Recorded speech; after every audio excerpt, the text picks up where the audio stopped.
গত পরশুদিন বুধবার ঢাকা সেনানিবাসের সেনা প্রাঙ্গণে অফিসার্স অ্যাড্রেসে সেনা প্রধানের দেওয়া বক্তব্য বইলা গণমাধ্যম এবং সামাজিক মাধ্যমে যা প্রচার করা হয়েছে তা বিশ্লেষণ করলে তিনটা সত্য উদ্ঘাটিত হয়। কি কি? এক নাম্বার, ফ্যাসিবাদী দল আওয়ামী লীগের কার্যক্রম নিষিদ্ধ হওয়ায় জেনারেল ওয়াকার সহ তার ঘনিষ্ঠ সহযোগীদের ছোট্ট গ্রুপটা খুবই বিক্ষুব্ধ হয়ে পড়ছে। কোনো কারণ না থাকার পরেও এই ক্ষুদ্র গোষ্ঠীটি বিচারের মুখোমুখি হওয়ার ভয়ে বা চাকরি হারানোর ঝুঁকিতে ক্লান্ত, হতাশ এবং কাতর হয়ে পড়ছে। দ্বিতীয়ত, সেই কারণে তারা অন্তর্বর্তীকালীন সরকারের সংস্কার কার্যক্রম, রোহিঙ্গা প্রত্যাবর্ষণের লক্ষ্যে গৃহীত পদক্ষেপ এবং জুলাই ঘোষণা এবং প্রক্লেমেশনকে বাধাগ্রস্ত করার উদ্যোগ নিচ্ছে।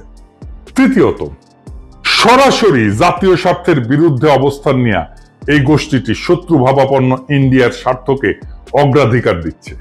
প্রতিবেশী এই দেশটার পক্ষ নিয়ে তাদের এজেন্ট হিসেবে বাংলাদেশ বিরোধী কার্যক্রমে লিপ্ত জনধিকৃত ফ্যাসিস্ট দলটিকে সঙ্গে নিয়ে সকল দলের অংশগ্রহণের মধ্য দিয়া অন্তর্ভুক্তিমূলক জাতীয় সংসদ নির্বাচনের তত্ত্ব হাজির কইরা প্রধান উপদেষ্টার উপর চাপ সৃষ্টি করতেছে। জাতীয় স্বার্থ বিরোধী অন্তর্ঘাতমূলক অপকর্মে জড়িত জেনারেল ওয়াকার চক্র ইন্ডিয়ার পাশাপাশি বিএনপিকে তাদের সাথে যুক্ত করতে পারছে। লক্ষ্য করলে দেখবেন, একদিকে ইন্ডিয়া একের পর এক বাংলাদেশের স্বার্থ বিরোধী নানান ব্যবস্থা নিচ্ছে, অন্যদিকে বিএনপি দেশব্যাপী অস্থিতিশীলতা সৃষ্টি করার লক্ষ্যে লাগাতার ভাবে নানা ক্ষতিকর কর্মসূচি দিয়ে যাচ্ছে। সেনাপ্রধান, ইন্ডিয়া এবং বিএনপির মধ্যে আজ যে রাজনৈতিক সমঝোতা গড়ে উঠছে, এইটা তার ইঙ্গিত বা প্রমাণ।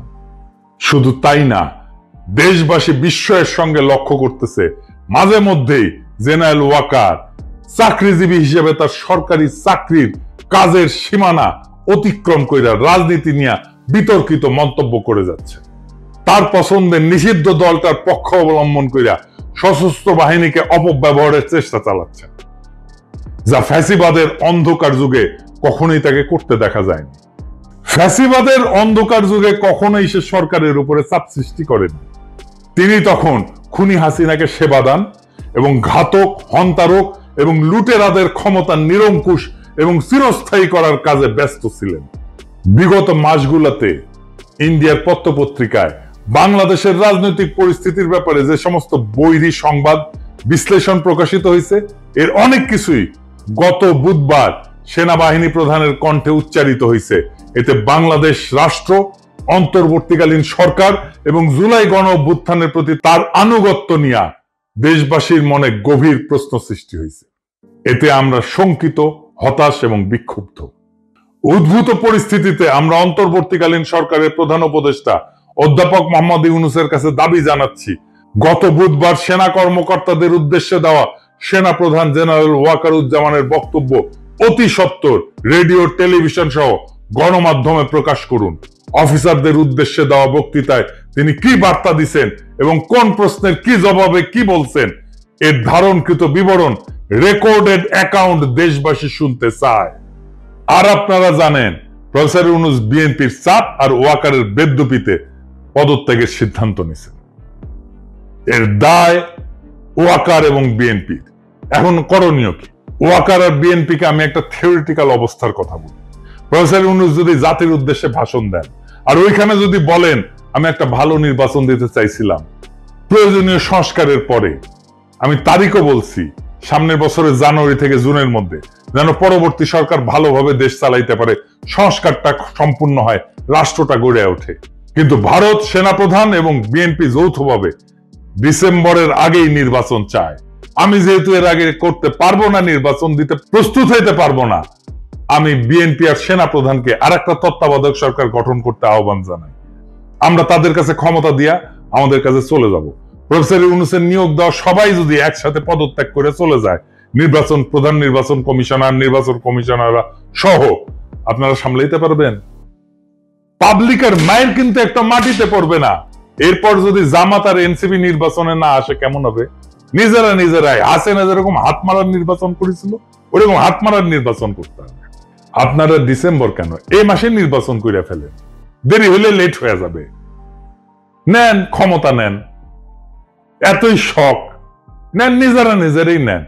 বাট আমির খসরু মাহমুদের প্রধান উপদেষ্টা বানান, দেখি উনি নাকি কয়েক মাসের মধ্যে নির্বাচন করে দেবে, করুক না। মির্জা ফখরুলকে প্রধান নির্বাচন কমিশনার বানিয়ে দেন।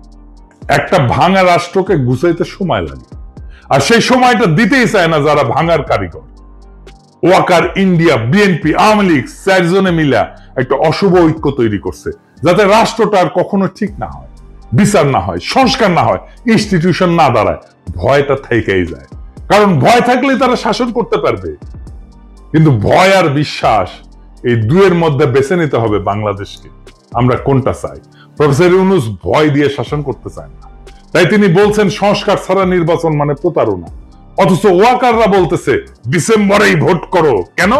কারণ জনগণ যদি একটু সময় পায়, যদি ইনস্টিটিউট দাঁড়ায় যায়, যদি মানুষ বুঝে পেলে তার অধিকার কি, তাহলে আর ভয় দিয়ে শাসন করা যাবে না। ওইখানেই তাদের ভয়।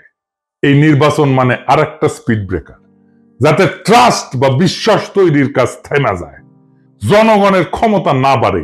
তাই বলছি এখনই সময় তাদের এই অশুভ ঐক্যের বিরুদ্ধে জনগণের ঐক্য গড়ার। বিএনপি, আওয়ামী লীগ, ওয়াকার আর ভারতের এই অশুভ ঐক্য ভেঙে দিতে হবে। প্রফেসর ইউনূসকে সময় না দিলে এই রাষ্ট্রে শুধু সরকার বদলাবে, শাসন বদলাবে না। শুধু মুখ বদলাবে, হিংসা আর লুটপাটের কাঠামো থাকবে আগের মতোই।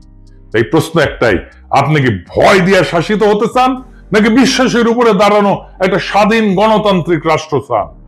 উত্তর শুধু আপনার না, পুরো জাতির। এবং যদি জাতি ঠিক করে, তবে এই ডিসেম্বর তাদের ডিসেম্বর হবে না, আমাদের হবে। মির্জা ফখরুল কিন্তু বলছে যে বিএনপি একটা বিপ্লবী দল না, এটাই হয়েছে মূল সমস্যা। আমি সোজা কথায় বলি, আমি যে দল দায়িত্ব পালন করি, এই দলকে পুরোপুরি একটা লিবারেল ডেমোক্রেটিক পার্টি, উদারপন্থী গণতান্ত্রিক দল। বিএনপি কোন বিপ্লবী রাজনৈতিক দল নয়। বাংলাদেশে একটা দরকার ছিল একটা বিপ্লবী ব্যবস্থা, বিপ্লবী দল। বিএনপি হইতে পারতো, কিন্তু সে হইতে চায় না। এই জায়গাটাই হয়েছে সমস্যা। দেশের এই রাজনৈতিক বাস্তবতা বদলাইতে হবে, জনগণকে জাগাইতে হবে, ইতিহাসকে এমন জায়গায় নিয়ে যেতে হবে যেখানে আপোষ না, আত্মমর্যাদাই হবে রাজনীতির কেন্দ্র। সেই পথে গড়ে উঠবে এমন রাজনৈতিক শক্তি যারা তাবেদারি না করে ক্ষমতায় যেতে পারবে। বাংলাদেশ সেই শক্তির অপেক্ষায় আছে। বাংলাদেশের জনগণ বোঝে বাংলাদেশে হাসিনার ফ্যাসিবাদ, বাংলাদেশের দুর্দশার কারণ হইতেছে ভারত। ভারতের সকল ইন্টারেস্টকে বাংলাদেশে পরাজিত করেই বাংলাদেশের রাজনীতিকে আগাইতে হবে। বিএনপি ভারতের সাথে যে আন্ডারস্ট্যান্ডিং করছে, এই আন্ডারস্ট্যান্ডিং এর জন্যই আওয়ামী লীগের নিষিদ্ধের প্রশ্নে সে মাঠে নামতে পারে নাই। সালউদ্দিন সাহেব কইছে আমাদের কেন শাহবাগে যাইয়া আওয়ামী লীগ নিষিদ্ধের কথা কইতে হবে। আমরা তো প্রফেসর ইউনূসকে বলেই আসছি, তো আপনারা ডিসেম্বরের মধ্যে যে নির্বাচন চায়, এটা তো প্রফেসর ইউনূসকে বলে আসছেন, তো সেটা নিয়ে মাঠ গরম করেন কেন সালাউদ্দিন সাহেব? আন্দোলনে হুমকি দেন কেন? বিএনপির রাজনীতি যে আওয়ামী লীগ পছন্দ করতেছে, এটা তো হাসান মাহমুদের কথায় স্পষ্ট। শুনেন, আওয়ামী লীগ নিষিদ্ধ করার কথা বলে সেটির বিপক্ষে যে বিএনপির যে অবস্থান, সেটির জন্য তাদেরকে ধন্যবাদ জানাই। আজকে যখন মুক্তিযুদ্ধকে অস্বীকার করার অপচেষ্টা হচ্ছে, সেটির বিরুদ্ধেও বিএনপি অবস্থান নিয়েছে, সেজন্য তাদের ধন্যবাদ জানাই। এখন কথা হইতেছে এই যে জুলাই আগস্ট বিপ্লবে আমরা তো ভারতকে পরাজিত করলাম, এখন কি ভারত থেমে আছে? পরাজিত হয়ে চলে গেছে? না, যায় নাই, থেমেও নাই। ইন্ডিয়া সারাক্ষণ শয়তানি করতেছে। এই যে শাহবাগে গোলাম আজমের বাংলাদেশ স্লোগান দেওয়া, এটা ইন্ডিয়ান এজেন্সির কাজ। এটা করাইছে যেন পাল্টা বাম, এনসিপি, বিএনপি, ছাত্রলীগ একসাথে আনা যায়। বিএনপি তার কর্মীদের হতাশা কাটানোর জন্য এই প্রোগ্রামে ঝাঁপায় পড়ছেও। এনসিপি আর বিএনপির যে দূরত্ব তৈরি হয়েছিল সেটা চলে গেছে, দেখেছেন? বিএনপি একলা হয়ে যেতেছিল, এখন জামাত একলা হয়ে গেছে বলে মনে হইতেছে। এনসিপি শাহবাগে লোক জোগাড় করতে পারে নাই। মাদ্রাসা থেকে হেফাজত আর জামায়াত না আসলে পুরো সমাবেশ ফ্লপ করতো। তো এই এনসিপি সাকসেসফুল প্রোগ্রাম করে আওয়ামী লীগ নিষিদ্ধের রাজনীতি করলো, জামাত, হেফাজত আর ইসলামপন্থীদের কান্দে চেপে আর মোমবাতি হাতে জাতীয় সঙ্গীত গাইতেছে বিএনপি বাম ছাত্রলীগের সাথে। এটা কার সিগনেচার প্রোগ্রাম? এই মোমবাতি জ্বালানো কার সিগনেচার প্রোগ্রাম? মোমবাতি জ্বালায় গান গাওয়া এটা ইন্ডিয়ান সিগনেচার প্রোগ্রাম, বাম, আওয়ামী লীগ, ইন্ডিয়ার সিগনেচার প্রোগ্রাম। এরশাদ আমল শেষ হওয়ার পরে একটা গোয়েন্দা পরিকল্পনা ফাঁস হয়েছিল। সেইখানে কি ভাবে আন্দোলনে বিভক্তি আনা হবে সেই সমস্ত পরিকল্পনার কথা বলা হয়েছিল। যেমন বাঙালি জাতীয়তাবাদ, বাংলাদেশি জাতীয়তাবাদ, বাকশাল, বহুদলীয় গণতন্ত্র, জিয়া, মুজিব, 7ই মার্চ স্বাধীনতার ঘোষণা, এই সমস্ত ইস্যু আনা হবে। কাজ করে নাই পরিকল্পনা। এই জাতীয় সঙ্গীত আর গোলাম আজমের বাংলাদেশে বিতর্ক একই জিনিস, দেখতেছেন না? কিন্তু দেখেন এটার প্রতিক্রিয়া কি হইল। প্রতিক্রিয়া মাহফুজ এমন শুরু করলো, সে আওয়ামী লীগের ভাষায় কথা বলা শুরু করলো, আওয়ামী লীগের ন্যারেটিভ নিয়ে কথা বলা শুরু করলো। এনসিপিও তাই করতেছে। জামাতের রাজনীতির ক্রিটিক আছে, সমালোচনা আছে, আপনি সেটা করতেই পারেন, সে অধিকার সবার আছে। কিন্তু লীগ যে ভাষায় করে, যে বয়ানে করে, সেই ভাষায়, সেই বয়ানে যখন জামাতের সমালোচনা করবেন, তখন আপনি ইন্ডিয়ার পারপাস সার্ভ করতেছে। বিএনপি সে একই ভুল করছে, এনসিপি একই কাজ করতেছে। তো ভাইডি, তুমি তো রয়ের খপ্পরে পড়িছ। এনসিপির সম্ভাবনা তারা শেষ করে দিচ্ছে। আমার মনে হয় না আর এনসিপি দাঁড়াইতে পারবে। তারা এখন বিএনপির সাথে একটা অ্যালাইনমেন্টে যাবে, তবে এনসিপি ভাঙবে। আমার অনুমান হাসনাত থাকবে না এনসিপিতে, হাসনাত থাকতে পারবে না। হাসনাত বাইর হয়ে গেলে এনসিপির 80% হাসনাতের সাথে যাবে। বাংলাদেশের মেইন স্ট্রিম রাজনীতি হবে ভারতীয় আধিপত্যবাদের বিরোধী ইসলামী ধারার রাজনীতি। এই জায়গাটা কার্যকরভাবে মার্চ ফর গাজা আর শাহবাগ 2.0 পূরণ করতে পারত। এইটা ইন্ডিয়া বুঝে গে, মানে এই জায়গায় যে ঐক্যটা হয়েছে না, সেইটাই পূরণ করতে পারতো এই গ্যাপটা। এইটা ইন্ডিয়া বুঝে গিয়ে গোমারা সারা করে দিল এই ঐক্যে। অসুবিধা নাই, এই ঐক্য আবারও দাঁড়াবে। এমন ভাঙা গড়া চলতেই থাকবে কিছুদিন, কিন্তু বাংলাদেশ ইন্ডিয়ার সাথে অ্যালাইন করে চলা কোনো রাজনীতি টিকবে না। সেটা বিএনপির রাজনীতি হইলেও সেটা টিকবে না, জামাতের রাজনীতি হইলেও টিকবে না। বিএনপি যে রাস্তায় যাচ্ছে তাতে বিএনপি অপ্রাসঙ্গিক হয়ে যাবে বাংলাদেশের রাজনীতিতে। আগামী 20 বছরের মধ্যেই সম্ভবত আমরা আর একটা মুসলিম লীগ দেখতে যাচ্ছি। কি আর করা, আগামী রাজনীতিতে বিএনপিকে সহযোদ্ধা হিসেবে পাইলে ভালো হইতো, কিন্তু বিএনপির সেই দম নাই। আফসোস, বাংলাদেশ আগাবে তার শক্তি নিয়েই আগাবে। আগামীর রাজনীতির গতিপথ নির্ধারিত হয়ে আছে। যে এটা দেখতে পারে, এটা যে ধারণ করতে পারে, তারাই আগামীর নেতা। সেই নেতাদের অপেক্ষায় আমরা আছি। বাংলাদেশ এখন এক অস্থির কিন্তু সম্ভাবনাময় সন্ধিক্ষণে দাঁড়ায় আছে। এখানে বিভ্রান্তির সাথে জন্ম নিছে নতুন ঐক্যের বীজ। যারা আজ বিভ্রান্ত তারা কাল নির্ভীক হইতে পারে, যারা আজ প্রতারিত তারা কাল প্রবল প্রতিরোধ করতে পারে। এই বিশ্বাস আমাদের ধারণ করতে হবে। আমরা দেখছি বিপ্লবের পরে বিপ্লবীদের অবমূল্যায়ন হয়, সুবিধাবাদীরা ক্ষমতা কুক্ষিগত করে, আর পুরনো খেলোয়াড়রা নতুন চেহারা পরে ফিরে আসে। কিন্তু ইতিহাসের রথচক্র তাদের থামায় না। জনগণ ঠিকই নতুন রাজপথ খুঁজে নেয়, নতুন নেতার মুখ চিনে নেয়। আজ বাংলাদেশ সেই সন্ধিক্ষণ যেখানে জনগণ ফ্যাসিবাদ নয় আত্মমর্যাদা চায়, তাবেদারি নয় স্বাধিকার চায়, আর ছলনার রাজনীতি নয় নির্বাচাল গণতান্ত্রিক বিকল্প চায়। আমরা যারা আজ এই বাস্তবতা চিহ্নিত করছি, আমাদের কাজ শুধু সমালোচনায় থেমে থাকা না, আমাদের কাজ হচ্ছে সেই ভবিষ্যতের ভিত্তি গড়ে তোলা, যেখানে আপোষ নয় আদর্শ থাকবে, যেখানে নেতা নয় নেতৃত্ব থাকবে, আর যেখানে ভারত নয় বাংলাদেশই হবে বাংলাদেশের রাজনীতির কেন্দ্রবিন্দু। এইটা সময়ের দাবি। যারা সাহস করে সত্য বলবে, পথ দেখাবে, জনগণের পাশে থাকবে, তাদের দিয়েই গড়া হবে নতুন বাংলাদেশ। এটাই আমাদের আগামীর রাজনীতি, এটাই আমাদের অভ্যুদয়। জয় হোক জনগণের, জয় হোক বাংলাদেশের।